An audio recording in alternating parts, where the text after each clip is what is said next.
Bom dia, pessoal. Se- Sejam bem-vindos no café da manhã do IEP aqui, né? Dando continuidade aos nossos cafés da manhã, começado lá atrás com o nosso ex-presidente Nelson Gomes, que está aqui. Obrigado, Gomes, pela presença. Obrigado, Jaime Sonier, pela presença. Vou agradecer a presença aqui do presidente Ricardo Rocha, também no nosso CREA Paraná.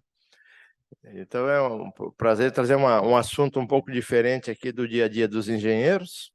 Mas hoje o nosso café da manhã é com Leandro Pescuma, e ele irá abordar a segurança pública, dever do Estado, responsabilidade de todos. O nosso palestrante, Leandro Pescuma, é servidor público federal, ocupante do cargo de analista do Ministério Público da União. Há mais de 20 anos atua na área jurídico-criminal, com especialização em segurança pública, atividades de investigação e de inteligência, entre outras. Integrou a Força-Tarefa da Operação Lava Jato em Curitiba, colaborou nos trabalhos da Força-Tarefa CC5, caso Banestado, e das operações de integração. Piloto, carne fraca, representou o Ministério Público Paranaense em reuniões na Secretaria Municipal de Defesa Social de Curitiba para a criação do Conselho Municipal de Segurança como cidadão curitibano. Mobilizou uma centena de vizinhos e empresários para o desenvolvimento da cultura da segurança comunitária, que é o assunto que ele vai tratar mais detalhadamente com a gente hoje. Por favor, Leandro, peço uma siga.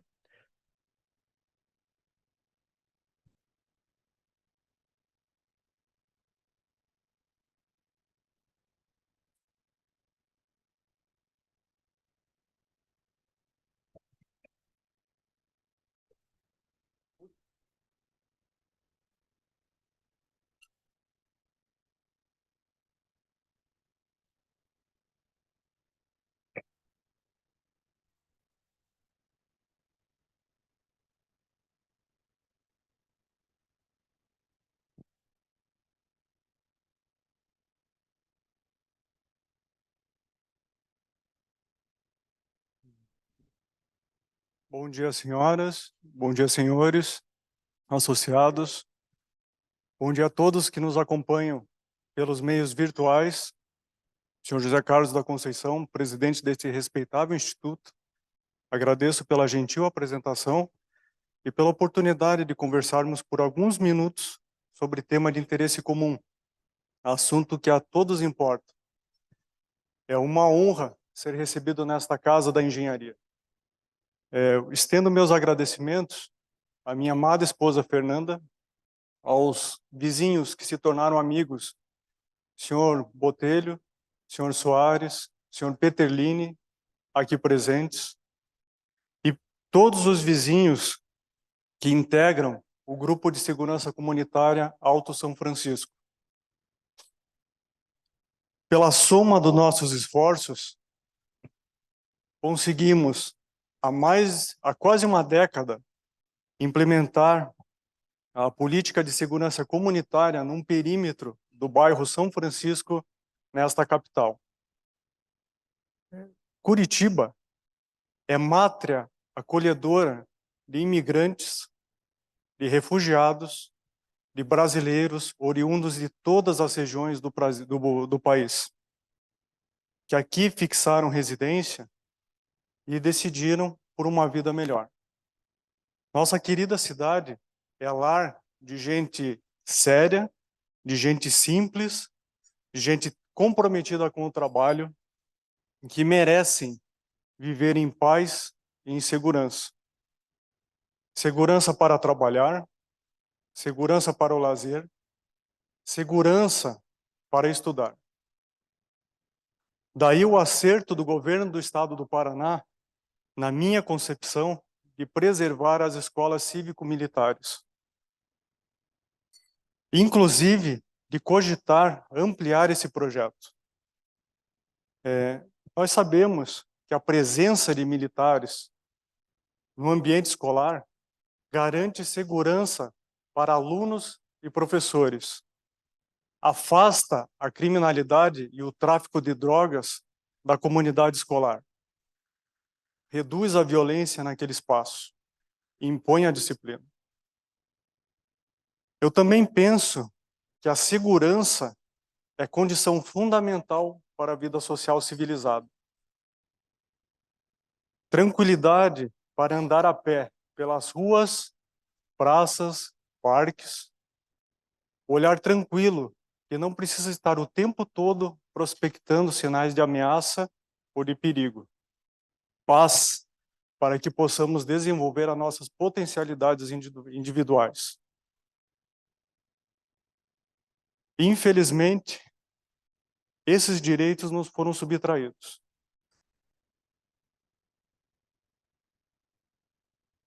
Hoje,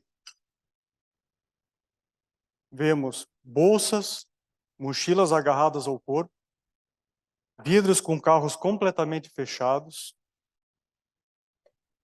caminhar com celular, um item que nos trazia segurança, deveria nos trazer segurança, passou a incrementar um risco de nos tornarmos vítimas de roubo, furto ou sequestro. Quantos de nós passaram a ter 2 aparelhos celulares?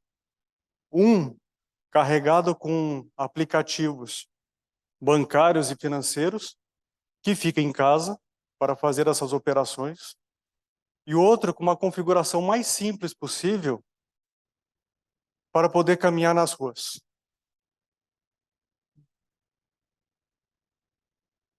Eu acredito que o pacto pela nossa segurança tem que ser restituído. E como poderemos reconstruir restabelecer a nossa segurança? Da única maneira possível. Juntos, organizados e engajados. Engajados para fazer valer o nosso pacto social pela segurança, que está instituído no artigo 144 da Constituição Federal, que foi disciplinado em 2018 pela Lei 13.675. Essa lei instituiu o Sistema Único de Segurança Pública. Tem por finalidade a preservação da ordem pública, da incolumidade das pessoas e do patrimônio. Opera-se pela atuação conjunta, coordenada, sistêmica, integrada das forças policiais, em articulação com a sociedade. Essa articulação com a sociedade era a engrenagem que faltava para o sistema de segurança pública.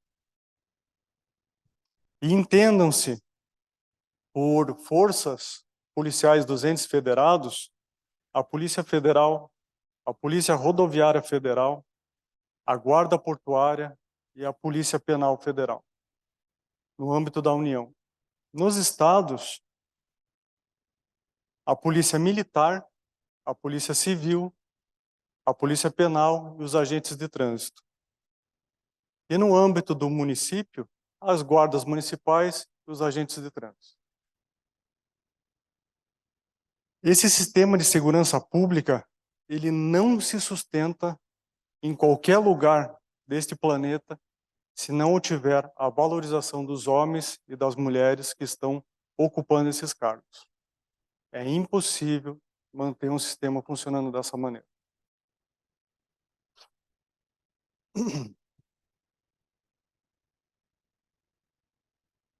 O que nos cabe, como sociedade civil, é justamente buscar a reunião comunitária para fazer valer o nosso sistema de segurança pública. A gente poderia desfiar um rosário de críticas legítimas sobre a insegurança pública. Mas por acreditarem que as críticas passam necessariamente pelas soluções, conselhos de segurança comunitária e grupos de segurança comunitária têm desenvolvido nesta capital zeloso trabalho voluntário em favor da segurança de muitos curitibanos. 3 exemplos. Primeiro, Consegue Jardim Social, cujo projeto consta do site dos Consegues Paraná, que é mantido pela Secretaria Estadual de Segurança Pública. Esse conselho alcançou um nível de organização e capacidade de investimento que lhe foi possível licitar a contratação de empresa pública, de empresa privada, para a vigilância 24 horas, 7 dias da semana. Ainda, eles conseguiram a instalação de dezenas de câmeras de videomonitoramento naquele bairro, com acesso compartilhado com a Secretaria Estadual de Segurança Pública. Outro exemplo de dedicação ímpar,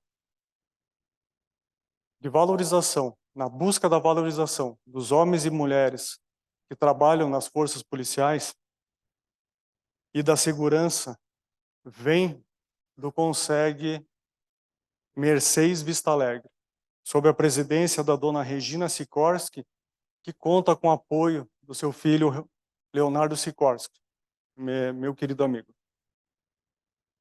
Outro exemplo vem do grupo de segurança comunitária que há quase uma década desenvolve a cultura de segurança num perímetro do bairro São Francisco, nesta capital. E por assumir a coordenação desse grupo desde o início e acompanhar o desdobramento dos projetos nessa área, eu vou contar para os senhores como que juntos conseguimos aumentar um pouco o nível da segurança na região. Antes de passar assim, os projetos que a gente desenvolveu ao longo dessa quase uma década, é importante fazer essa distinção do que seria um Consegue e um grupo de segurança. Os Consegues são colegiados comunitários, se submetem à normativa emanada da Secretaria do Estado de Segurança Pública, tem como membros natos a Polícia Militar, a Polícia Civil e a Guarda Municipal, é gerenciada por uma diretoria executiva que passa por um processo eleitoral a cada 2 anos. Tem sua área de atuação delimitada pelo bairro que representa. O objetivo principal do Consegue é organizar a comunidade e atuar como um canal privilegiado de contato com as forças de segurança. Um grupo, por outro lado, não tem essa estrutura formal, é uma reunião natural de vizinhos interessados interessados na autoproteção e defesa de determinada quadra, determinada rua, determinado trecho, determinado perímetro. O objetivo desse grupo é tratar de questões específicas mediante uma abordagem particularizada, observando um critério de eficiência.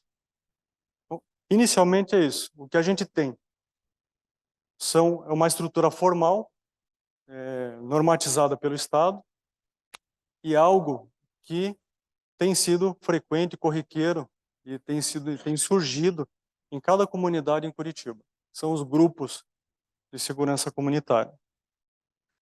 Para eu exemplificar melhor, para a gente ilustrar essa diferença e de como que atuam esses grupos, eu vou abrir um mapa aqui do bairro São Francisco. O bairro São Francisco, cujo Consegue foi reativado recentemente, ele tem uma área de 1,35 quilômetros quadrados. É cortado dividido pela Inácio Lustosa. O seu relevo permite a gente distinguir entre Alto São Francisco e Baixo São Francisco. O Alto São Francisco, mais ou menos ali na região da Manuel Ribas, da Rua Tapajós. O Baixo é conhecido ali na Rua São Francisco, próximo da Barão do Cerro Azul. O CONSEG tem o compromisso e a atribuição de atender a todas as demandas de segurança na região. Esse que é um dos objetivos do CONSEG. A gente sabe que isso é um grande desafio para quem exerce um trabalho voluntário, embora voluntário com profissionalismo, e a dificuldade é alcançar a capilaridade de todas essas quadras.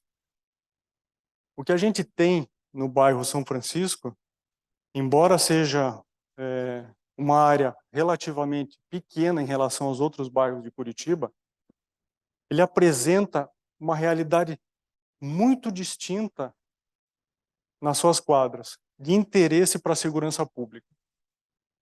Por exemplo, a região onde está sinalizado mais em verde escuro, esses moradores, empresários, comerciantes, eles convivem com intenso comércio de drogas, principalmente ali o crack, na região da Catedral, além de furtos, roubos. A região próxima da Trajano Reis, em vermelho, além de conviver com o tráfico, sofre com a perturbação ao sossego pela vida noturna dos bares ali. Outras áreas, em azul, em amarelo, têm sido vítima de quadrilhas especializadas em invadir e roubar as residências. Então, o nosso grupo surgiu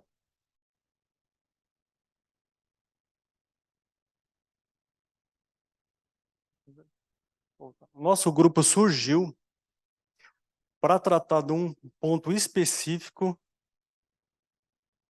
que nos motivou a mobilização, a reunião,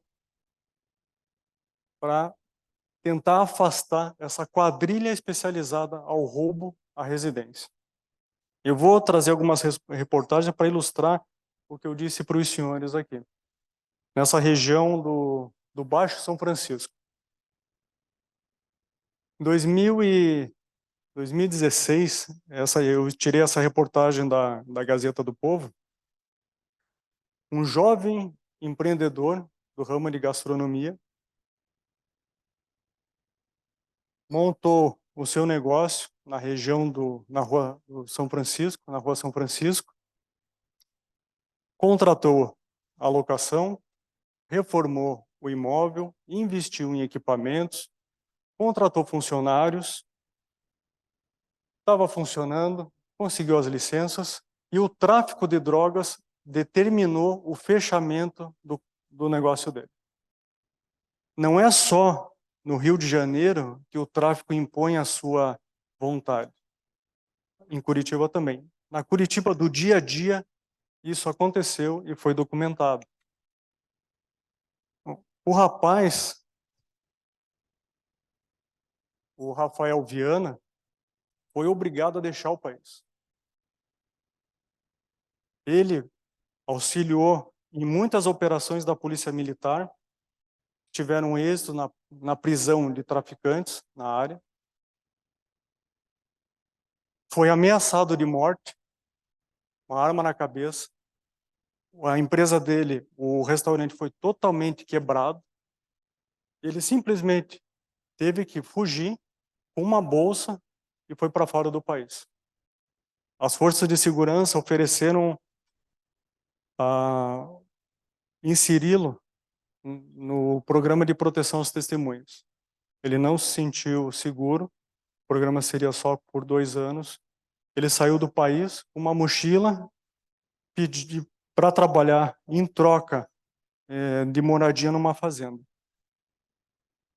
Essa é uma realidade vivida em Curitiba, nessa região do bairro do São Francisco.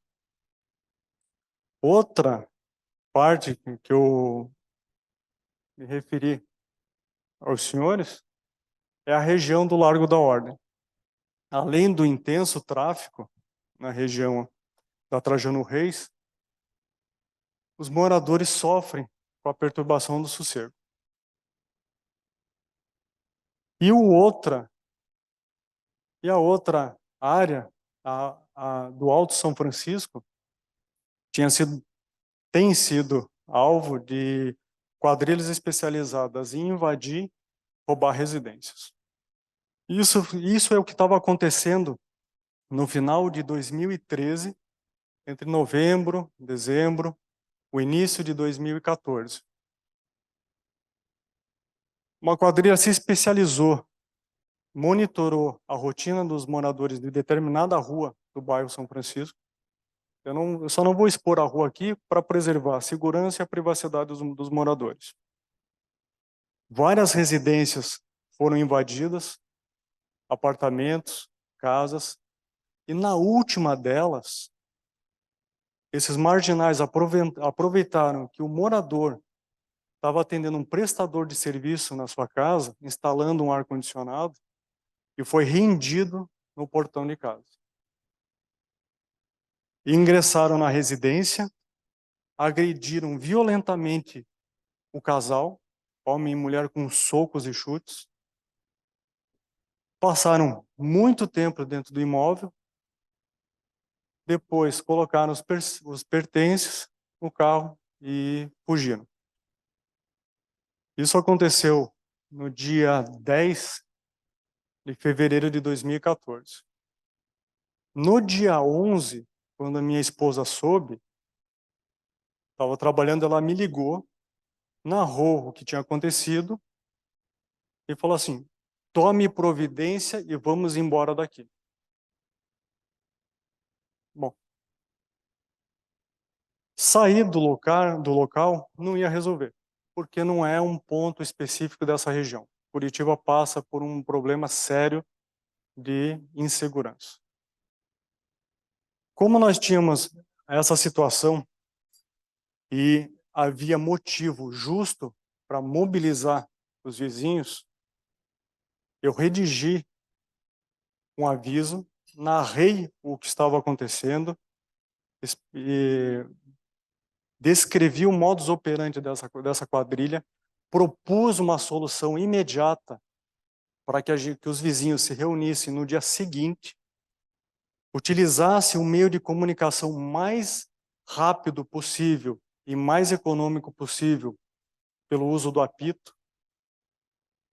E ao final do dia, eu peguei esse aviso e eu e minha esposa fomos da ponta a ponta da rua panfletando. Ela de um lado e eu do outro, colocamos nas caixinhas dos correios dos vizinhos e no dia seguinte, para nossa surpresa, a gente achou que ia ter mais ou menos uma meia dúzia de vizinhos. Para lá se reuniram mais de 30 pessoas. E foi daí que a gente começou a tratar a segurança de maneira coletiva. O que nós fizemos até então, o que tinha sido feito até então?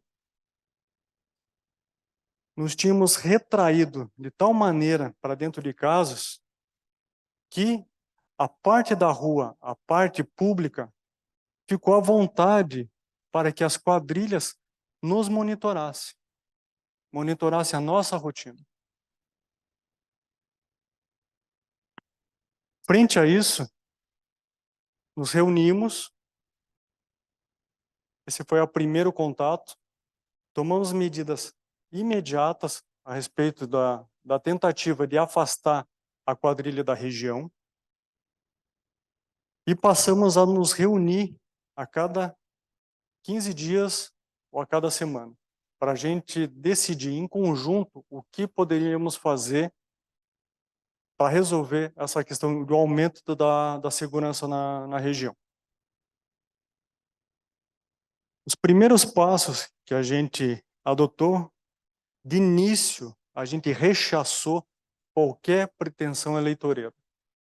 Quando a gente começou a tratar, a primeira coisa que apareceu foram representantes de vereadores para tratar do assunto. Rechaçamos de cara. A gente tinha um interesse específico, tinha que tratar um problema concreto, grave, e dependia do nosso esforço. Não dava para passar, para delegar para outras pessoas ou buscar na vã ilusão que a gente ia conseguir alguma coisa nos reunindo num gabinete de um vereador ou ter uma outra solução mais efetiva. O que nós fizemos? Primeiro passo, mantivemos o canal de comunicação com os apitos. Pode ser algo rudimentar, banal, mas foi extremamente eficiente no início. Nós conseguimos, muitas das vezes, afastar pessoas em atitudes suspeitas e criminosos com esse recurso simples. Enxergava alguma situação de suspeito ou ameaça, corria a janela e usava o apito.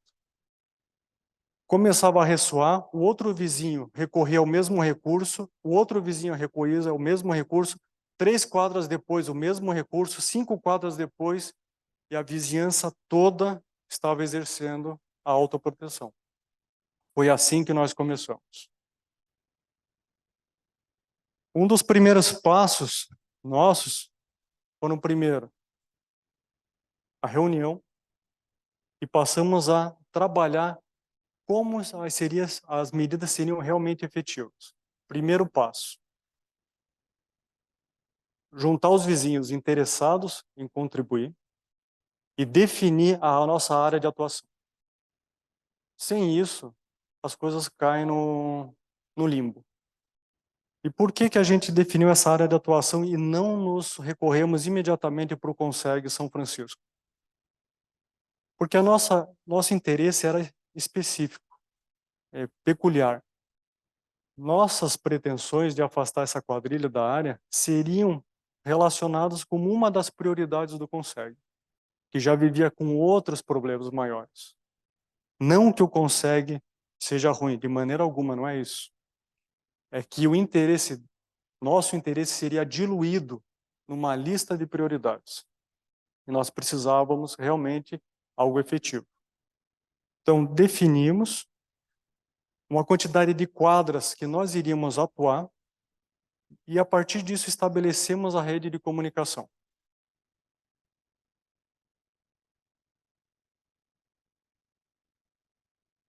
Começamos com esses 2 pressupostos. Sem isso, não existe. Selecionar gente interessada em mudar a realidade, em trazer mais segurança para a Univive e delimitar essa área de atuação. Por quê? Quanto maior a área, quanto mais gente envolvida, mais complexo fica o problema. Mas foi assim que a gente começou. Definimos aonde que a quadrilha estava atuando, quais eram os vizinhos interessados, e a gente começou a construir essa rede.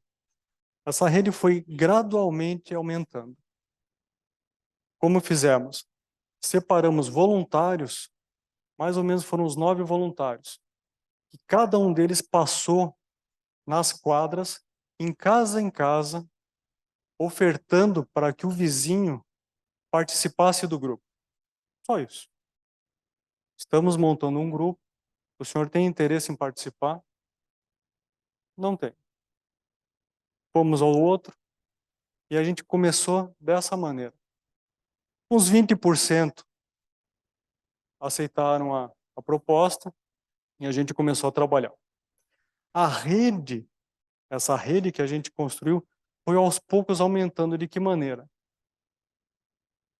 Com os roubos e furtos acontecendo na região. Aquele vizinho que não participou inicialmente, quando viu que o vizinho do lado ou ele mesmo foi vítima, passou a aderir. E foi crescendo. A gente tinha mais ou menos uma estimativa de uns 508 imóveis na região. Isso foi naquela época. Desses 508, 207 começaram a participar da rede. Nós conseguimos o quê?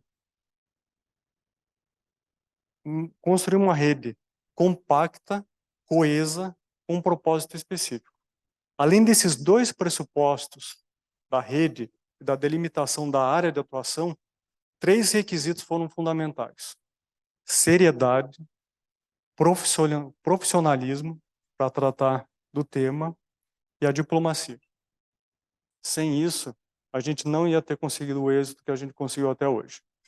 Então, esse foi o nosso começo como grupo. A partir disso, dessas reuniões iniciais, tudo foi sendo construído nas reuniões, de maneira muito consensual. Um vizinho propunha, o outro apresentava uma melhoria para a ideia, mas sempre com o objetivo de fazer realizar. Nada em cair em palavra. Ou simplesmente em uma intenção. A gente executava, realmente tentava, aplicava, para ver se realmente ia funcionar ou não. Então, a partir disso, desenvolvemos o projeto de segurança 2014. Eu não vou apresentar quais são as quadras que nós definimos para preservar justamente a segurança dos vizinhos e a privacidade. Nós separamos 13 quadras, e nessas 13 quadras a gente tem atuado desde então. O nosso projeto, simples, atendendo um critério de economicidade, objetividade e eficiência. O modelo que a gente estabeleceu é um modelo teia de aranha. Essa obra de engenharia da natureza. Funciona da mesma maneira. Cada vizinho que a gente ia inserindo nessa rede de comunicação e proteção era uma trama que fazia parte do projeto. Funcionava da seguinte maneira: os vizinhos residentes de determinada área, enxergando uma situação de suspeita, um carro há muito tempo parado, mais de 20 minutos, mais de 40 minutos, ou pessoas que passavam fotografando residências, olhando detalhadamente cada imóvel, servia para alertar toda a rede. Então, existe uma correlação entre esses integrantes e a sensibilidade às situações suspeitas. É assim, foi nesse modelo que a gente criou e a gente tem desenvolvido. O nosso objetivo era afastar essa quadrilha que atuava na região e adotando todas as medidas que foram possíveis para eliminar ou reduzir ao máximo possível situações que favorecessem a atuação de criminosos. Que a gente sabe, eles não criam, eles observam a lei do menor esforço. Eles procuram oportunidades para agir. E nesse sentido que a gente tentou eliminar, é o que estava na nossa mão. O objetivo era esse. E como que a gente funcionava? Num tripé. Primeiro, rede de comunicação e inteligência. Sem isso não funciona nenhuma proposta, nenhum projeto de segurança comunitário. A rede tem que funcionar. E montando essa estrutura, ampliando com o passar do tempo, a gente contava com essa rede de comunicação, conta com essa rede de comunicação, com o auxílio do policiamento ostensivo da Polícia Militar e o 190. Além da rede de comunicação, nós passamos a adotar condutas e procedimentos de segurança. Avisávamos, instruíamos, passávamos orientações das polícias de como proceder, como chegar em casa, como sair da residência com segurança. Outro item do nosso tripé: investimento em infraestrutura. Câmeras de monitoramento, refletores, todos os equipamentos necessários para fortalecer as residências. E isso foi sendo feito ao longo do tempo. A revisão que a gente propôs foi no sentido de, dentro dessa área definida, verificar quais eram os pontos de vulnerabilidade que nos traziam ameaça, principalmente imóveis desocupados, ou que estavam em processo de inventário, ou que precisava de uma limpeza do terreno. Os 3 imóveis que nós tínhamos como ponto de atenção, os 3 foram resolvidos em menos de 3 meses. A casa, que abrigava muitos desocupados, estavam trazendo muitos usuários de droga para a região, foi demolida.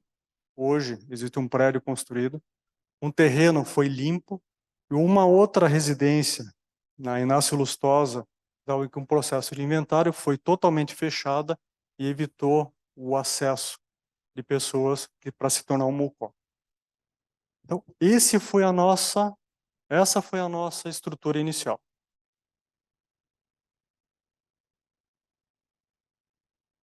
Com isso, operando, desde o início de 2014, já nas primeiras reuniões a gente propôs que seria fundamental ter a maior segurança possível em termos de rondas e uma atividade, uma empresa que mantivesse a presença 24 horas, 7 dias na semana. Essa foi nossa ideia proposta. Além disso, um sistema de câmeras de vídeo monitoramento que nos desse todo o suporte, não só nas residências, mas um sistema coletivo. Isso foi proposto no início. Foi possível? Não.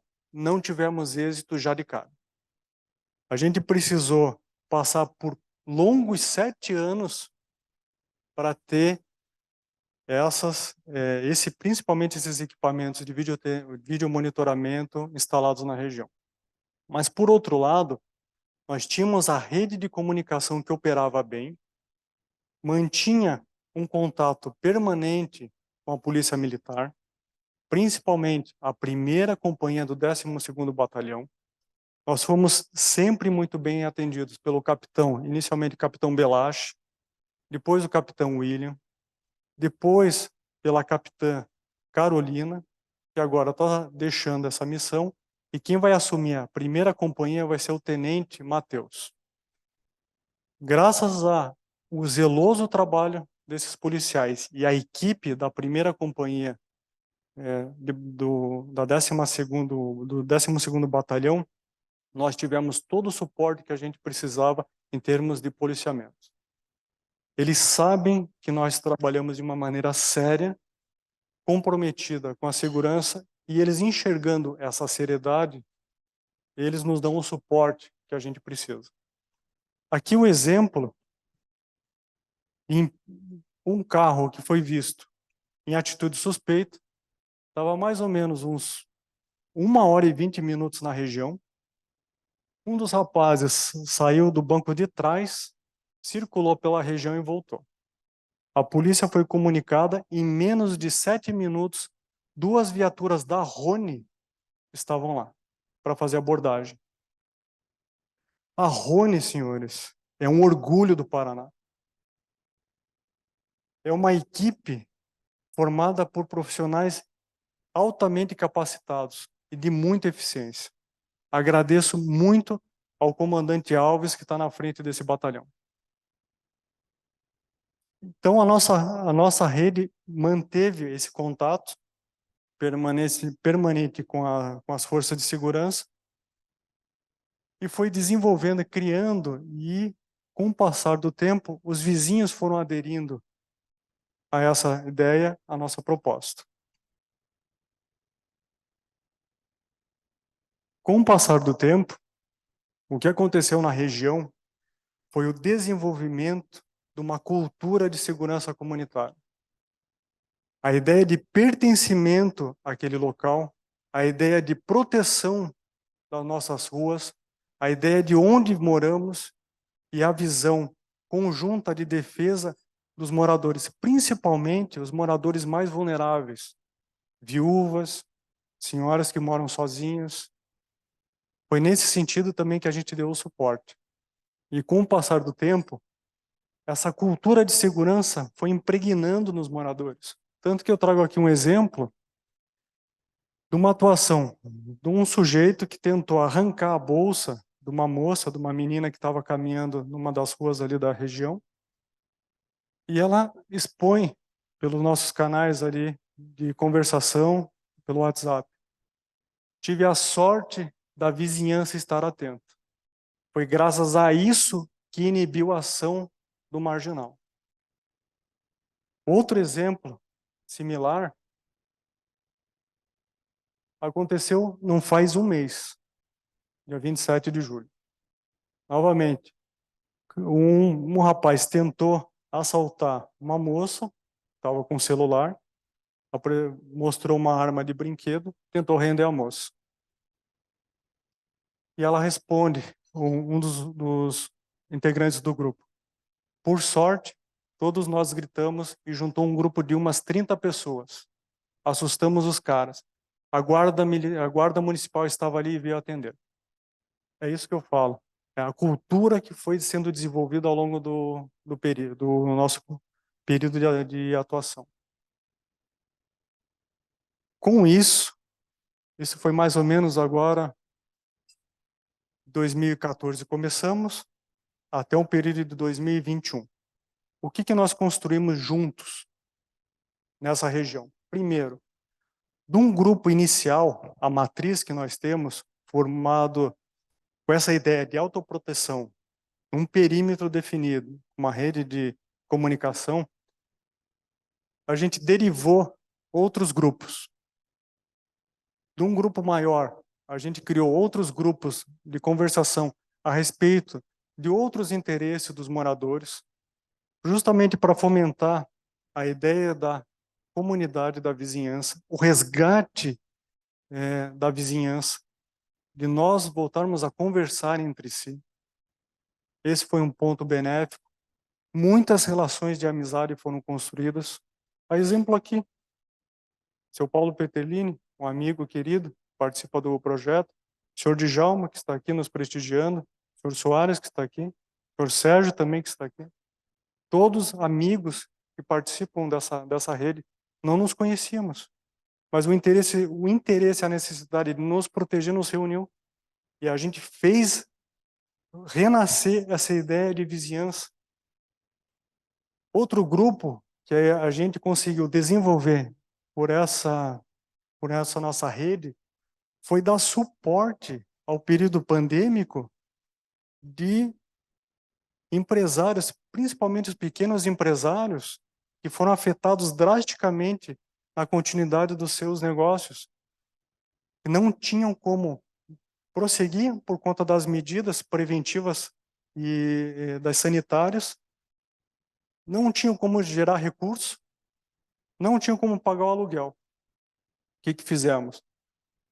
Mobilizamos o grupo inicial para separar quais eram esses moradores interessados em auxiliar, em socorrer aos que estavam precisando naquele momento. E a gente criou o grupo Empatia. Esse grupo existe e funcionou muito bem para dar suporte para esses empresários que precisavam na hora. Além disso, além do grupo que a gente criou para tratar de outros temas de interesse da região, desenvolvemos o subgrupo em 2021. Com o aumento de roubos, novamente, a onda de roubos na região serviu para motivar e resgatar a ideia do monitoramento comunitário. E o que fizemos? Partindo do grupo inicial, propomos o seguinte: chegou a hora de colocar as câmeras de monitoramento e criar esse sistema comunitário. Do jeito que está, ou a gente continua relatando o que tem acontecido e mostrando as vítimas dos roubos na região, ou a gente toma uma postura e começa a investir, tirar o dinheiro do bolso e colocar alguma coisa mais efetiva. Foi isso que aconteceu.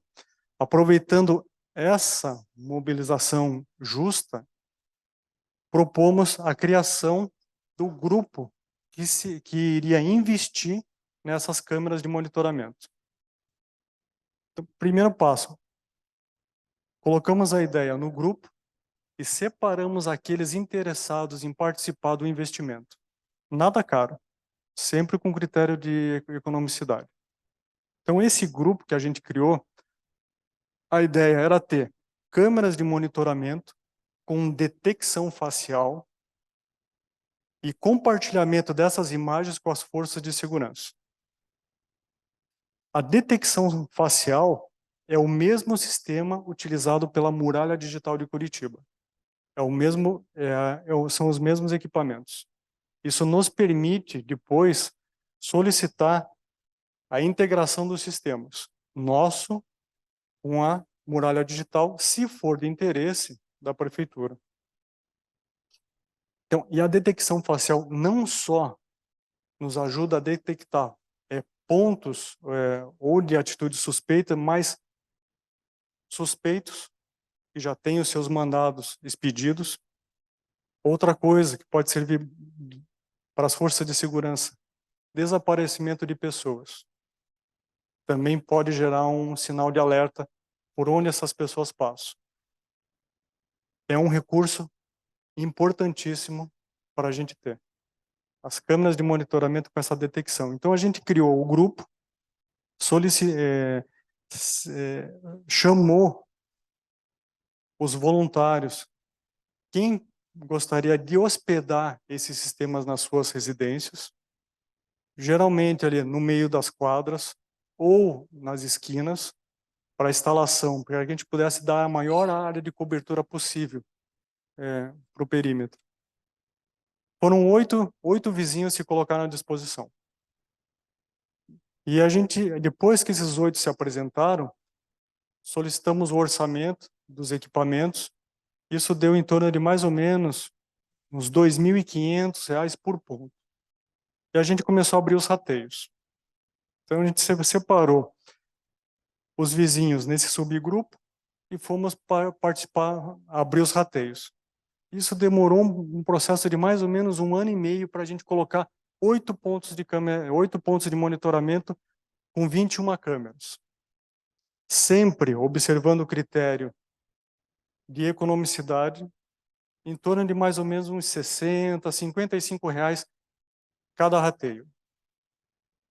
E isso a gente foi desenvolvendo ao longo desse período. Quem assumiu essa hospedagem do sistema se comprometeu a compartilhar as imagens com as forças policiais. Não só isso. Essas imagens passaram a circular e alimentar o nosso sistema de segurança. Atitudes suspeitas gravadas eram comunicadas imediatamente para os demais vizinhos. Então, a ideia que hoje se tem de em casa eu estou preservado, eu estou seguro, nós ampliamos o nosso raio de proteção para o nosso perímetro. Essa foi a ideia, de tratar coletivamente do assunto.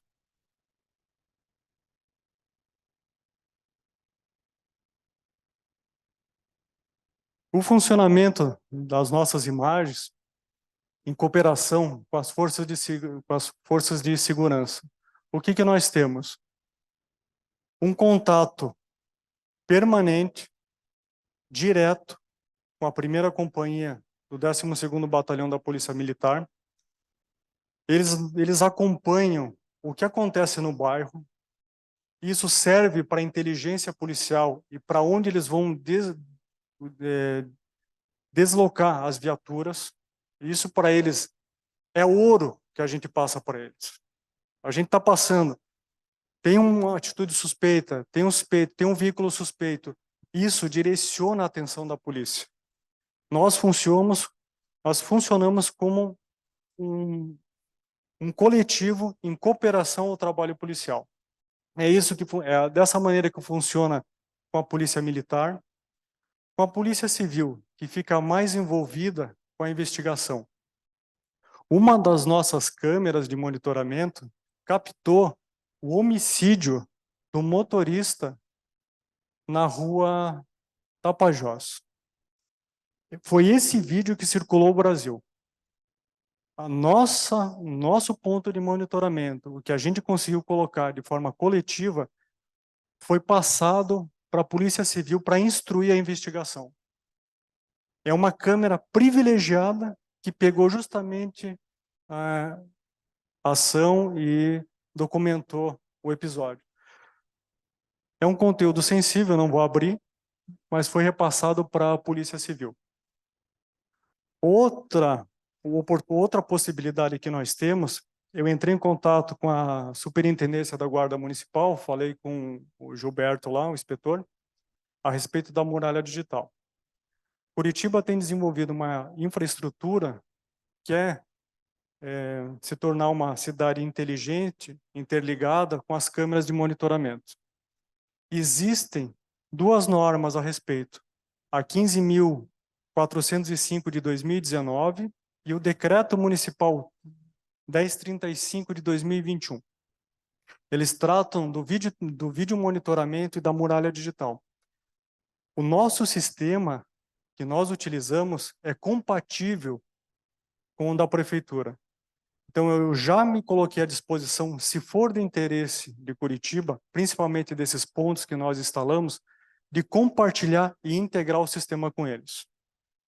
Então, esse projeto que a gente conseguiu desenvolver na região do vídeo monitoramento tem sido essencial e ajudado demais as forças policiais. Esse é um dos exemplos que eu trouxe para os senhores aqui. Tem muita coisa, mas a gente ia tomar um tempo demais grande exemplificando e mostrando várias cenas e vários vídeos que nós temos. Não tem porquê. Eu acho que é só o que eu trouxe já exemplifica.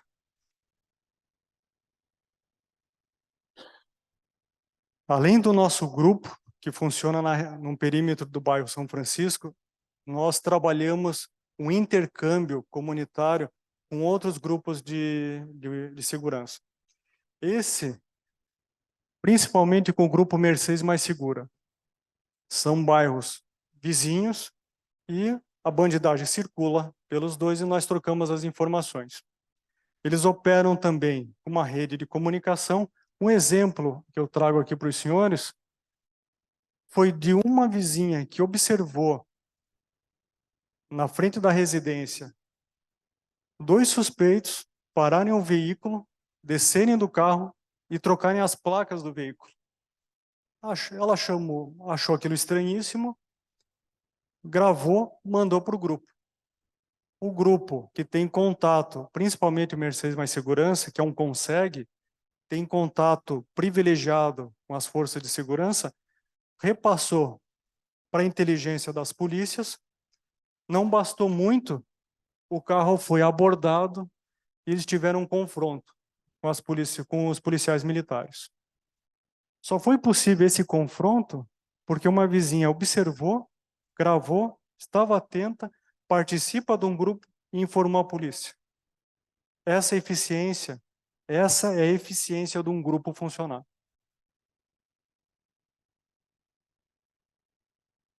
Então, o que nós temos daqui para frente não é se na região onde moramos vai existir ou não vai existir um grupo de segurança. É quando ele vai ser formado e quando ele vai ser efetivo.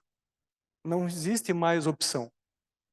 O que nós precisamos é realmente reunir pessoas comprometidas, interessadas, sérias a fazer acontecer, afastar os interesses eleitoreiros, que isso aqui é o que mais aparece, nos trazer a segurança, o que a gente precisa no dia a dia, para trabalhar, para estudar, para viver, para compartilhar. Não tem outra solução. Viver hoje isolado é se tornar uma vítima adequada para quem está observando e para quem está monitorando a região. Um vizinho, uma rede de comunicação, uma rede de proteção nos dá uma sensação, não só a sensação, mas nos traz mais elementos de defesa. É preferível a gente ampliar a nossa área de atuação de proteção do que ficar restrito no muro de casa. Então, o que nós... Aqui exemplifica bem um pensamento do Hill que é erroneamente atribuído ao Ford. Reunir-se é o começo. É o que a gente começou em 2014. Permanecermos juntos, progredimos. Trabalhar juntos é o nosso êxito. Os senhores sabem disso. Os senhores se associam, é uma força extremamente importante e qualificada no Estado, a força de trabalho dos engenheiros devem ser reconhecidos. Os senhores constroem a infraestrutura, fazem esse país deslanchar. E foi assim que nós construímos, demos o exemplo nessa reunião, como que a gente foi trabalhando, o nosso progresso, e como a gente tem desempenhado essa política de segurança comunitária. Foi fácil? De maneira alguma. Todos os propósitos ali, os projetos iniciais não foram possíveis de fazer, por quê? Por falta de quórum, por falta do grupo, capacidade de investimento que nós não tínhamos na hora. Não desistimos. Continuamos até chegar o momento oportuno para que fosse possível fazer. Nós estávamos preparados e prontos para fazer acontecer. Esse é o passo, é encontrar, reunir com gente boa, e interessada a mudar ou trazer segurança para o seu lar ou para a sua região.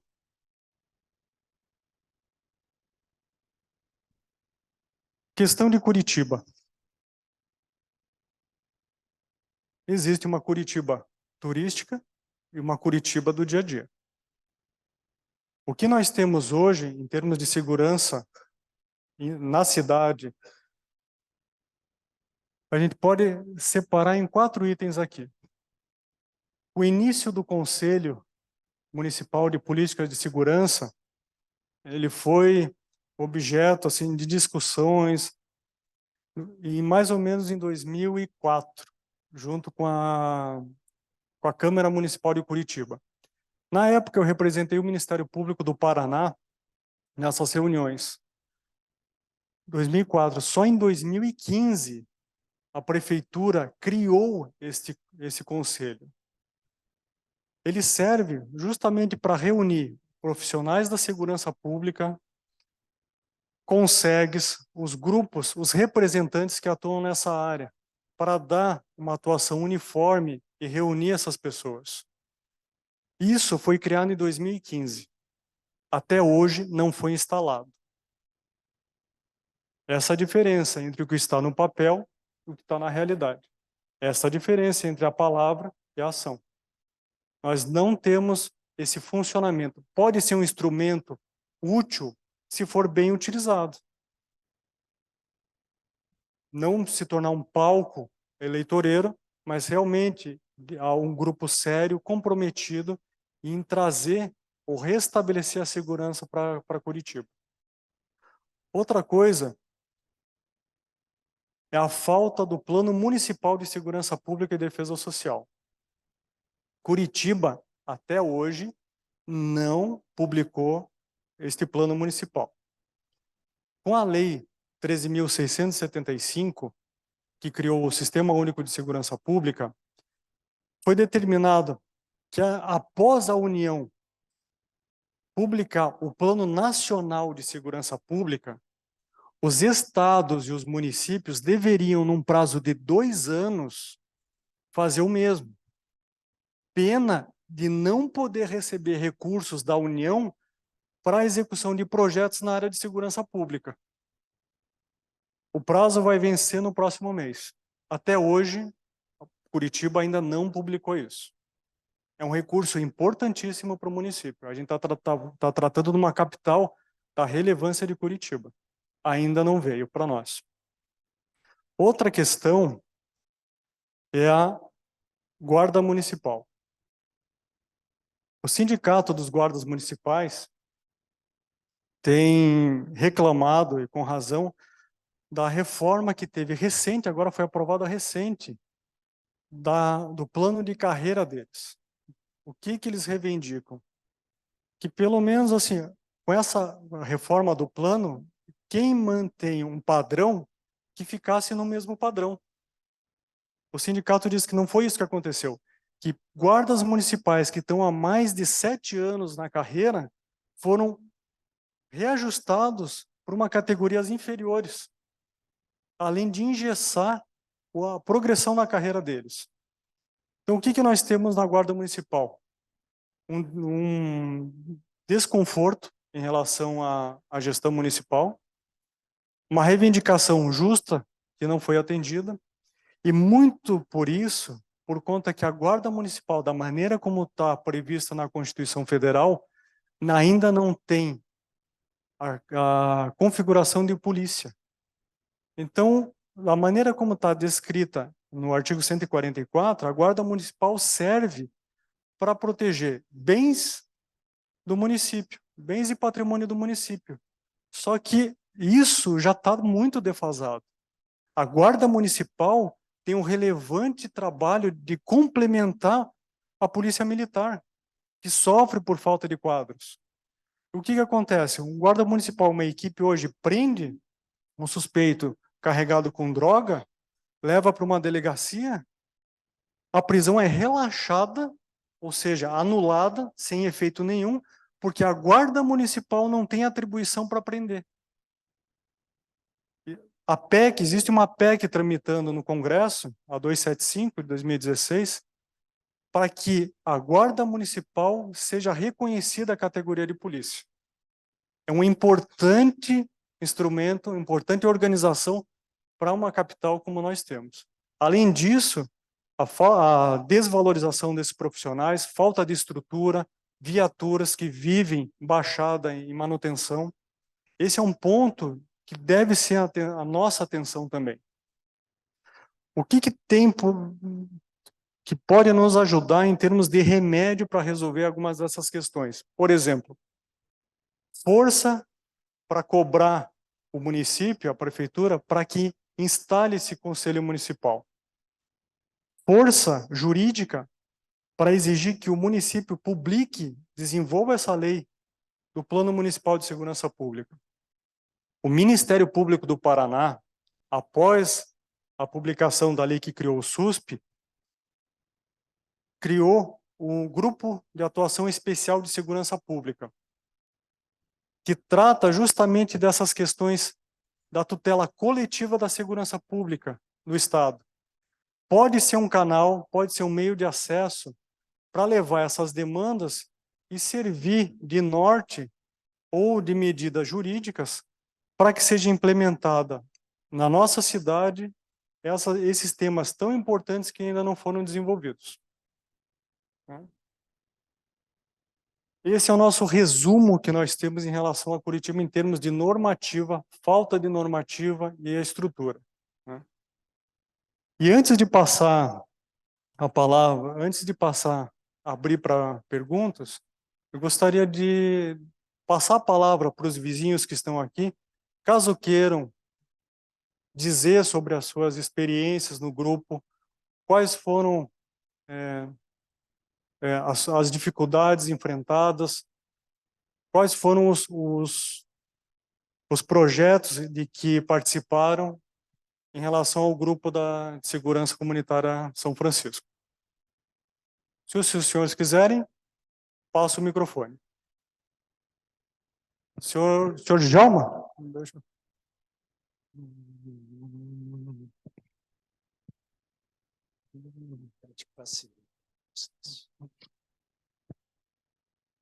Eu gostaria de ressaltar, sou vizinho do Paulo, lá moramos próximos. Doutor Leandro e a doutora Fernanda, se não fossem eles, o grupo não existiria. Tá? A essência de tudo que foi feito partiu deles e continua com eles, e eles estão prestigiando e acompanhando todo esse trabalho. Nós temos aqui a presença do Jackson, marido da Aglaé, que é vizinho também e que administram um dos grupos de comunicação. Esse grupo de comunicação, ele tem a área de segurança e tem a área de interesses comuns. Então, alguém precisa de um mecânico, alguém precisa de um engenheiro, de um pintor, de um construtor, de um pedreiro.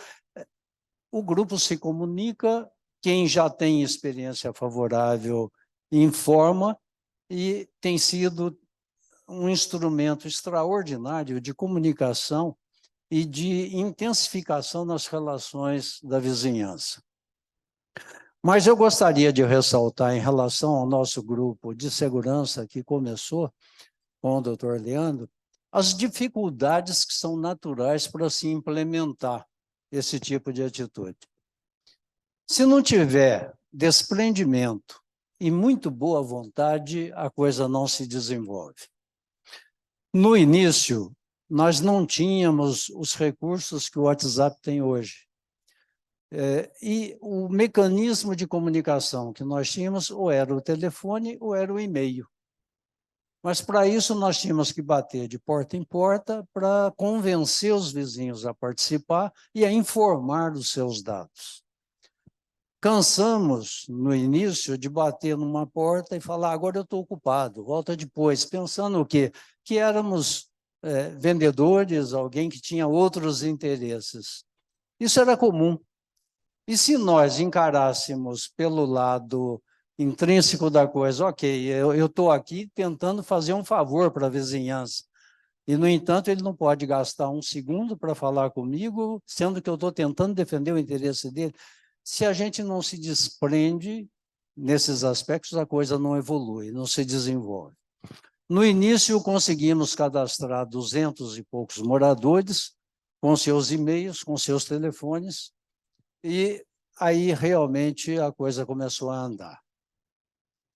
Um outro aspecto foi em relação a, no início, faixas, além do apito, faixas, mas as faixas não eram permitidas. E a prefeitura vem e retira essas faixas porque elas não eram permitidas. Depois, o Paulo, você lembra, né, Paulo? Depois as placas. Para colocar placas que a área era monitorada por câmera, havia necessidade de ter aprovação dos órgãos municipais. Então, alguém tem que elaborar um documento, alguém tem que ir atrás disso, alguém tem que pedir essa autorização. Mas aí vem, a placa tem que seguir os padrões da prefeitura, não pode, do trânsito. Então, são dificuldades naturais e que, se a pessoa não tiver realmente muito boa vontade, não deslancha. Nós temos, na nossa área, 2 casas de atendimento. Uma delas é vizinha da minha residência, é uma casa de apoio ao pessoal de rua, e nós temos o Colégio das Freiras, ali na... não me lembro agora o nome da rua. Na Paula Gomes, né? No início, essa casa da Paula Gomes, das Freiras, recebia, em média, 110, 120, 130 moradores de rua. E esses moradores de rua chegavam ali, tomavam o seu café e saíam e ficavam na região. Só que no meio dos infelizes, que tem no meio deles, né, tinham também os marginais, que aproveitavam dessa situação e, após o café, que servia de pretexto, saíam para sondar e praticar os seus assaltos. Nós nos reunimos, o doutor Leandro comandou isso na época, nos reunimos com a freira responsável por essa unidade e pedimos que ela tentasse identificar esses frequentadores para evitar, né, que, se acontecesse alguma coisa, se uma câmera gravasse, nós teríamos um mecanismo de identificação. Inicialmente, ela disse que não poderia identificar as pessoas, muitos não tinham identidade, muitos não tinham... as dificuldades naturais. Insistimos, bom, fecharam a unidade por 30 dias, reformularam todas as condições de atendimento e passaram a identificar as pessoas. E quem não tinha documento por alguma razão, anotava o nome da pessoa e tirava uma foto da pessoa. Esse era o instrumento de identificação. Resumindo, de 110 a 130 pessoas que frequentavam aquela unidade, depois da identificação caiu para 25, 30. Isso significa que a grande maioria que estava ali estava mais para assalto e qualquer outra coisa do que para ser assistido. Essa unidade de apoio do lado da minha residência, nós tentamos fazer a mesma coisa, encontramos uma dificuldade relutante em identificar, mas eles passaram a adotar mecanismos também e diminuiu bastante. Uma delas é que eles tinham de 8 a 10 pessoas que dormiam na unidade. E chegava à noite, essas pessoas pulavam o muro e iam para a rua praticar os seus assaltos. Nós insistimos, acabaram com esse atendimento noturno e passaram a fazer o atendimento apenas diurno. Depois de iniciados nossos trabalhos todos, as residências passaram a se cercar de melhor cerca, melhor iluminação, mais atenção, portões. Então, tudo isso foi um processo que se desenvolveu ao longo desses 10 anos.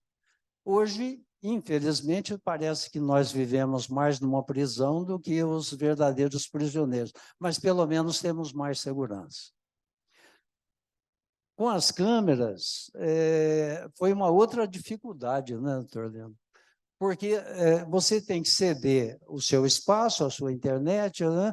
Mas não é esse o problema, é você ficar responsável de estar identificando o que está ocorrendo, informando, transmitindo para o grupo. Hoje eu tenho uma câmera instalada na minha casa, o Paulo tem uma outra instalada na casa dele. Então, é um processo difícil, precisa ter muito boa vontade e precisa ter foco.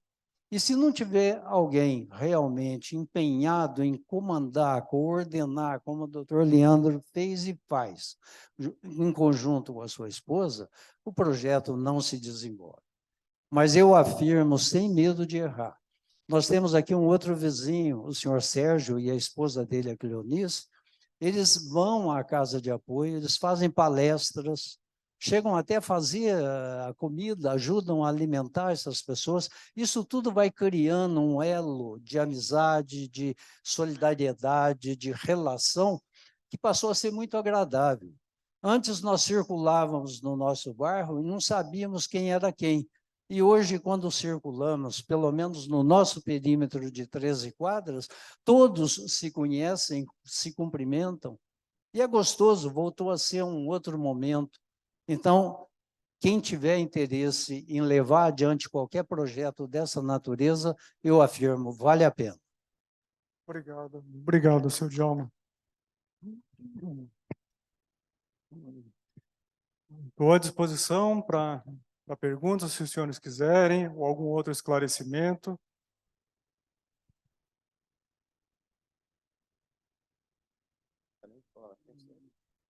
Bom. Primeiramente, bom dia a todos. É um prazer estar nessa casa. Então, doutor Leandro, eu gostaria de começar dizendo que são homens assim que fazem uma sociedade melhor. Eu, recentemente, juntamente do meu sócio, Elson, nós somos recém-filiados ao IEP, e por essa instituição, realmente, a gente tem muito zelo, e é muito interessante estar aqui dentro. Então, na figura do senhor José Carlos, parabenizo essa iniciativa, porque é muito bom estar por dentro de temas da sociedade. Eu não sou daqui de Curitiba, sou do interior de Rondônia, e vim há aproximadamente 10 anos para cá fazer a faculdade, e nessa pouca experiência que tenho, conheci um pouco dessa realidade das cidades grandes, né? E no primeiro momento, nesses primeiros 5 anos, morava sempre em condomínio, então prédios, e lá a gente tinha essa falsa segurança, né? De entrar dentro do condomínio e estar em segurança lá, mas da porta para fora a gente não sabe o que acontecia. E eu acho muito interessante esses grupos de segurança, pois no momento em que eu saí de um apartamento e fui procurar uma casa para residir, a segurança foi o primeiro ponto que eu busquei na hora de fazer essa mudança. E encontrei, então, uma residência no bairro do Jardim das Américas, e lá o vendedor, a pessoa que estava vendendo a sua casa, ele sempre comentava, aqui tem o grupo de segurança da rua, tem as câmeras de segurança da rua, e até então eu não entendia o tamanho da relevância disso. Mas certamente uma rua organizada, um grupo de segurança próprio, faz com que a sua vida fique mais leve, que a sua vida fique mais tranquila. Então, essas iniciativas, até ao passo que o Dr. Leandro ia comentando, eu ia identificando itens que são presentes na nossa segurança da rua, e realmente eu notei que a questão das câmeras, elas fazem muita diferença para fazer essa identificação. Então, lá as câmeras a gente consegue fazer essa verificação de quem está passando na rua e quem está agindo de maneira que possa ser suspeita. E da mesma maneira, lá não tem um apito, tem um alarme que o pessoal aperta o controle e daí soa uma buzina para o pessoal verificar, então, alguma atividade suspeita. Só que tem um problema. A nossa rua, ela é muito organizada. Então, a rua, sim, tem essa participação, tem essa verificação, mas é só a nossa rua. E a nossa rua ela é muito pequena. O que acontece? No entorno da rua, os delinquentes estão agindo. Então, é muito comum a gente verificar a nossa rua sendo solicitada para verificar se tem alguma imagem, alguma captação de informação para passar para os arredores, porque talvez o delinquente tenha passado pela nossa rua para assaltar outra pessoa. Então, esse é um ponto que eu acredito que eu poderia levar para a nossa rua. Implementar essa sugestão de ampliação para que a gente, então, consiga expandir essa rede para todo o bairro e não ficar centralizado somente na rua. Então, doutor Leandro, parabéns pela palestra, realmente foi muito interessante e certamente levarei essa sugestão para o grupo da rua para a gente expandir o projeto, que é muito bom no local que a gente vive. Pela atenção, muito obrigado. Obrigado. Qual que é o teu nome? Rodrigo. Rodrigo. Rodrigo, eu tenho um amigo, posso chamar um amigo irmão, o nome dele é Alexandre Tax, que mora no Jardim das Américas. Ali, ele me pediu, Jardim das Américas, Guabirotuba. Acho que mais ou menos uns 5, 6 anos ele estava passando por o mesmo problema. Quadrilhas se especializam em monitorar a rotina dos moradores. Nós, frequentemente, a nossa preocupação está voltada ao trabalho, a sair de casa, a cumprir nossas obrigações, prover, sustentar a família e retornar para os nossos lares. Os marginais e essa quadrilha, por outro lado, eles têm o tempo todo livre para colocar campanha, ficar monitorando quem entra, quem sai, que horas volta, a rotina dos moradores. É isso, uma quadrilha, ninguém vai entrar dentro de uma residência se não tiver um mínimo de planejamento. Geralmente, existe um tripé da ocorrência do crime. Primeiro, o infrator intencionado. Uma vítima adequada e a ausência de um guardião ou de um ambiente favorável. O que geralmente eles encontram? Esse infrator motivado a entrar. Ele encontrou uma vítima ou uma situação vulnerável. Ele já identificou, observou. Ele vai procurar a oportunidade e ele não vai perder essa oportunidade que surgir para ele ingressar nessa residência. Geralmente eles precisam de poucos minutos para levar os maiores bens ou joias ou dinheiro dentro da residência. Há quadrilhas também já que se especializaram no quê? Entra na residência, não leva nenhum eletrônico, só joia e dinheiro. Só precisa menos de um minuto. Ou seja, aquele vizinho, aquele morador que contratou, tem na sua residência uma empresa de segurança privada que faz o monitoramento do alarme, o alarme vai tocar. A casa foi invadida. Ele só precisa de um minuto. É tempo suficiente para o tático chegar? O que poderia se pensar? Não estou criticando de maneira alguma, porque as empresas privadas dão suporte onde falta a estrutura pública. Em vez de a gente pensar em monitoramento por alarme, podemos cogitar do vídeo monitoramento. Você vai antecipar a invasão. O alarme vai soar quando invadir. Já invadiu. Está dentro do teu imóvel. Um vídeo monitoramento, como a gente usa no nosso projeto, você consegue, ou quem vai estar atrás dessa câmera, acompanhando a situação, vai ter condições de enxergar, e se tiver preparo suficiente, sensibilidade, tirocínio policial, vai ver que aquela pessoa está disposta a ingressar em alguma residência. O que vai fazer? Vai chamar auxílio. Ou a polícia militar vai fazer a abordagem, ou se tem uma empresa de segurança privada, vai fazer esse vídeo monitoramento e vai indicar o tático ou uma viatura para comparecer ao local. Então, o que a gente precisa? Pensar, outro ponto, pensar em coletivamente a segurança. Você me disse que a tua quadra é extremamente organizada e funciona bem. Em algumas situações, principalmente quando esses moradores extremamente organizados e engajados conseguem esse nível de capacidade de reunião e mobilização, contratam empresas para manter nesse trecho de rua ou em determinada quadra uma viatura 24 horas, 7 dias da semana. Graças à capacidade de investimento e organização. E isso é um exemplo, os senhores se quiserem passar no Schaffer, no bairro Schaffer, ali perto do Bosque Alemão, os senhores vão se deparar com várias câmeras instaladas e equipes para manter a segurança do local. O que acontece? Geralmente, esse grupo bem coeso e bem compacto já faz o investimento. Não é interessante ampliar. Por que não é interessante ampliar?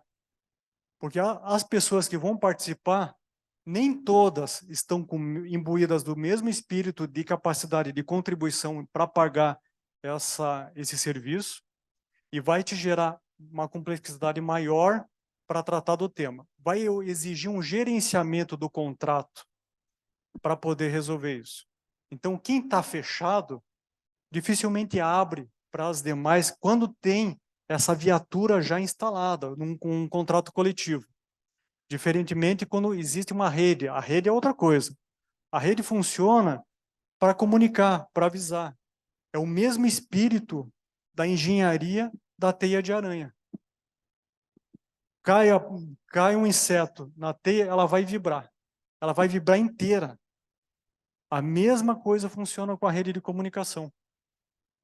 Então, esse, de vez em quando, muitas das vezes, é o ponto de dificuldade de ampliar um serviço de ronda permanente.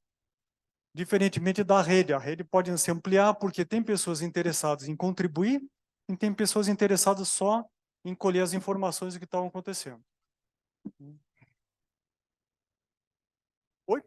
Eu queria parabenizá-lo, Leandro, pela palestra, muito importante, acho, para todos nós, essa questão de segurança, né? E eu queria só fazer um relato a vocês, fazer uma pergunta. Eu tive um caso, assim, me deixou muito decepcionado com a nossa polícia militar. Eu morava, vizinhos, infelizmente já faleceu, de muro da minha casa. Eu moro ali na rua Jerônimo Durs, que é a rua que faz a divisa do bairro Seminário com Batel. E a vizinha gritou para nós, passou um WhatsApp tão no telhado da minha casa. Você pode dar uma olhada daí? Eu e a minha esposa abrimos a janela e vimos o sujeito lá arrancando a fiação da casa dela. Imediatamente, nós chamamos ela chamou, tinha um monitoramento. Em 10 minutos, o pessoal do monitoramento foi lá, abordou, prendeu o sujeito. E, no mesmo momento, eles chamaram o monitoramento, nós chamamos a polícia. A polícia demorou quase 1 hora para chegar. E o pessoal do monitoramento rendeu o bandido, ficou na calçada, em frente de casa, daí a vizinhança toda chegou. E o início do episódio foi umas 10 horas da noite.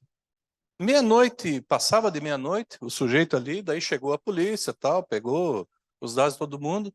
Aí perguntou, era um casal de idosos, qual deles queria até a delegacia acompanhar o bandido. Pô, eu não sei se mudou a legislação ou não, mas isso é um absurdo, teria que mudar, né? Os dois velhinhos se recusaram a ir até a delegacia, e aí nós ainda perguntamos, mas não podemos ir um dos vizinhos aqui? Não, tem que ser a residência que foi invadida. Aí é que é a decepção. Eles, então não podemos fazer nada. Prendeu, soltou o bandido, só faltou ele dar um abraço, encolheu, tchau, tchau, estou indo embora. Sabe, um absurdo, ficou todo mundo decepcionado com esse procedimento. Então, se é questão de legislação, tem que mudar, porque não é possível que é um trabalho até, lógico que foi uma coisa pequena de segurança entre vizinhos, né, que se comunicam, mas que não teve efeito algum, né? Então, queria saber a opinião de você, se tem alguma coisa, se mudou alguma coisa, se esse episódio ocorreu há uns 10 anos atrás.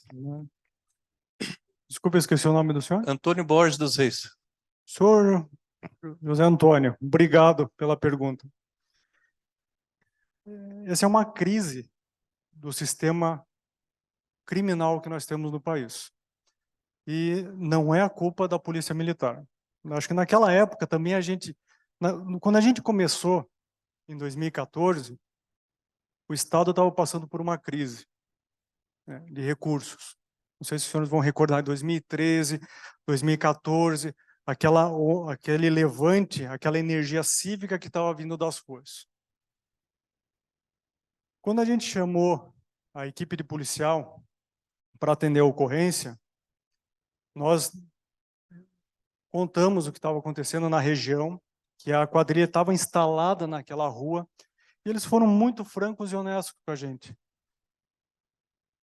Hoje, nós não temos estrutura suficiente para atender a quantidade de ocorrências. Nós comparecemos, mas não temos as viaturas a quantidade desejada, nem o efetivo que seria adequado para atender. É uma carência do Estado.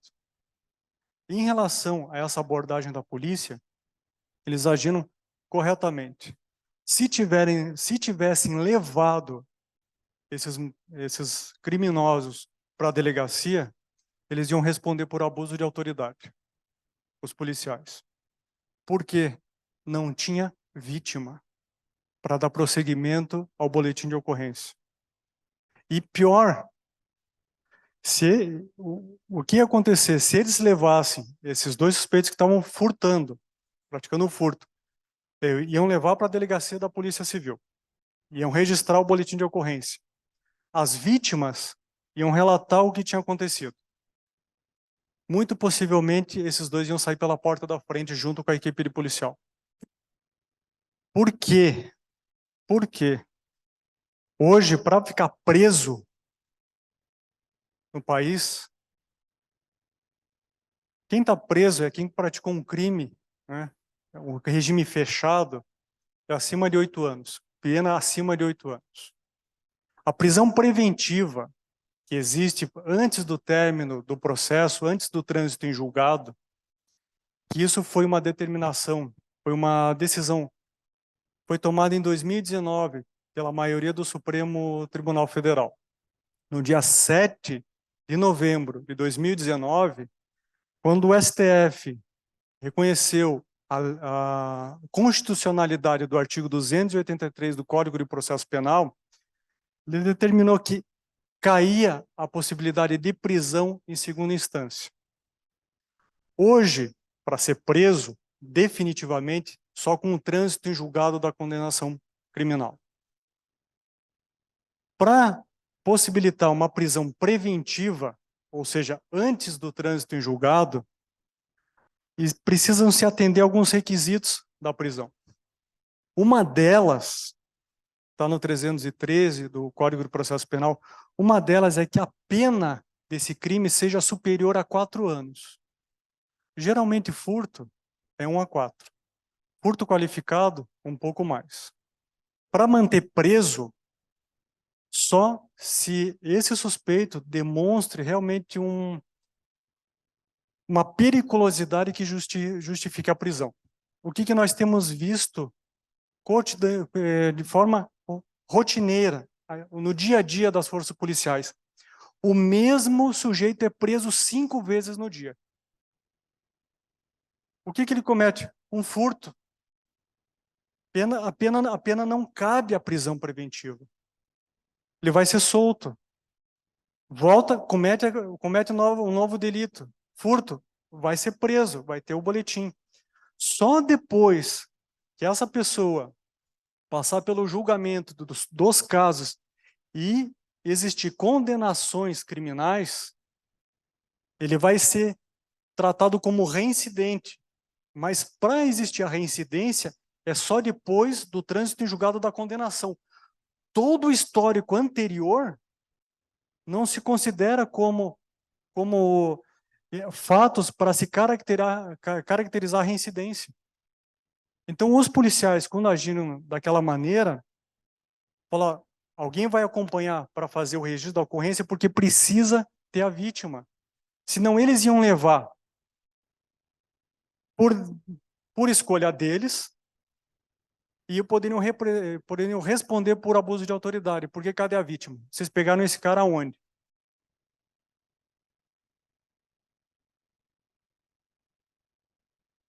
Hoje existe o meio de fazer o registro da ocorrência online. É possível. Né? O que a gente está falando em flagrante. Né? O que serve para a Polícia Civil? A Polícia Civil, eminentemente, é uma polícia técnica que vai acompanhar o trâmite do inquérito, vai instruir o inquérito, vai buscar elementos de autoria e prova da materialidade. Essa é a função da Polícia Civil. Então, quando tem um registro da ocorrência e faz o boletim de ocorrência, cabe à Polícia Civil proceder a essa investigação, trazer ao inquérito os elementos que demonstrem para o Ministério Público, que vai receber esse inquérito, se realmente há indícios de autoria, a prova da materialidade e tem elementos para oferecer uma denúncia. A polícia militar atua como polícia ostensiva e nos casos de flagrante. Qual que é o problema hoje? O que a gente está vivendo é gravíssimo no país. Um dos piores trabalhos para se exercer hoje no Brasil é ser policial militar ou a guarda municipal. Porque, recentemente, o STJ, foi o ano passado, ele anulou a prisão, anulou um processo, a condenação de um traficante de drogas que estava com 1 quilo de cocaína na mochila, porque os policiais, numa abordagem, notaram o nervosismo desse sujeito e foram abordar. Encontraram com ele balança, cocaína, maconha, prenderam. Está em flagrante, prenderam. O que o STJ fez? Anulou a condenação com base no preconceito estrutural no país que a polícia prendeu esse cara sem ordem judicial. O que a gente está passando é sério, senhores. É sério. O que a gente está vivendo no país, no desmonte de segurança pública, não é brincadeira. Eu lido há 20 anos nessa área. Não estou na ponta com os colegas policiais. A minha área é a área jurídica. Eu passei muito tempo, os cargos que eu ocupei no Ministério Público do Paraná, a coordenação da área criminal do gabinete do desembargador Telmo Xerém, e as minhas atribuições me colocaram e me colocam diariamente diante de casos hediondos, indizíveis por um café da manhã, pela brutalidade como vitimaram vulneráveis. Diariamente eu enfrento isso. O que esses policiais estão passando? Qual que foi a mensagem? Não encoste. Não encoste. Tem mandado? Cumpre. Não tem? Não por si. Mesmo enxergando todos os elementos que o cara está portando uma arma. Um exemplo. Aqui em Curitiba, 25 graus. O cara com uma jaqueta Por que está vestindo uma jaqueta com volume na cintura? O policial não vai poder abordar. Tem mandado? Não tem. Se levar preso, a prisão vai ser relaxada. As audiências de custódia. Qual o nome do senhor? Senhor Nelson. O senhor Nelson levantou as audiências de custódia. A gente vive um sistema do garantismo penal. Vamos pensar assim, um exagero do garantismo penal, que isso tem comprometido o sistema penal, a eficiência do sistema penal.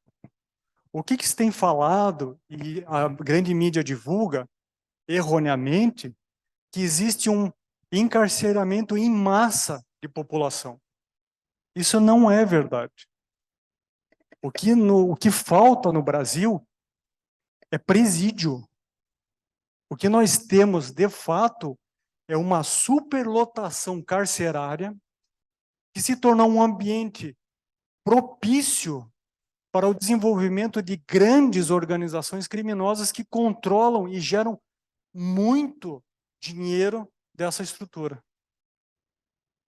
Nós não fizemos o nosso dever de casa de construir escolas, agora a gente vai precisar construir presídio. Não é que existe um encarceramento que as forças prende demais, prende porque tem que prender. O judiciário solta aqueles elementos que não apresentam risco ao convívio social. Eu trabalhei, na verdade a minha área, né, por muito tempo é a área de homicídios. Não é algo simples da gente lidar diariamente. Exige uma atenção e um cuidado que eu adquiri, um nível de profissionalismo passando pelo gabinete do desembargador Thelmer, que sempre nos orientou. Cada caso tem que ser julgado como o caso mais importante da vida. É isso que a gente tem desenvolvido. Mas o que a gente tem visto em relação aos outros crimes de menor gravidade? Prende, existe um registro e o judiciário solta. Por quê? Não há fundamento legal para manter a prisão. Um dos requisitos é o seguinte: pena acima de 4 anos. Por que pena acima de 4 anos? Porque no nosso sistema escalonado do sistema prisional, funciona assim: penas até 4 anos, em regra, regime aberto. O cara é condenado, numa pena até 4 anos, essa pena geralmente vai ser convertida em prestação de serviço à comunidade. Essa pessoa não vai ingressar no sistema prisional. Penas acima de 4 anos até 8 anos, geralmente ali, roubo, esses tipos de crime, já vai entrar no sistema semiaberto. Ou seja, um meio fechado, um meio aberto. O regime fechado são realmente para pessoas que cometeram atrocidades. É isso que a gente funciona no país. Esse é o nosso sistema. Beleza. Bom, Leandro, acho que nós vamos ter que dar uma parada por causa da internet lá passando, né? Mas ele vai ficar aqui depois do café. Quem quiser conversar mais um pouquinho. Então, Leandro, você passou aí uma coisa interessante, né? Que a união faz a força, né? É um associativismo, mesmo que informal. É o que a gente luta, né? O presidente Ricardo Crea unia, né? Em associações, e as associações se unirem para lutar pelas pautas comuns. Eu acho que você trouxe aí a história de comunidades, a segurança em comunidades de bairros, uma coisa interessante, e eu acho que pode ser replicado na Curitiba para ajudar a segurança pública, desde que o homem público queira também ajudar a comunidade, né? Participar da comunidade sem nenhum interesse político, né? Então, eu gostaria de agradecer. Obrigado pelo teu tempo, pelo teu conhecimento e pelos esclarecimentos que você passou para a gente hoje. E aqui, eu gostaria de convidar o Peterlini no nosso palco para ajudar a entregar o certificado, já que ele foi o mentor dessa palestra, que eu acho que trouxe bastante conhecimento para nós como sociedade, né?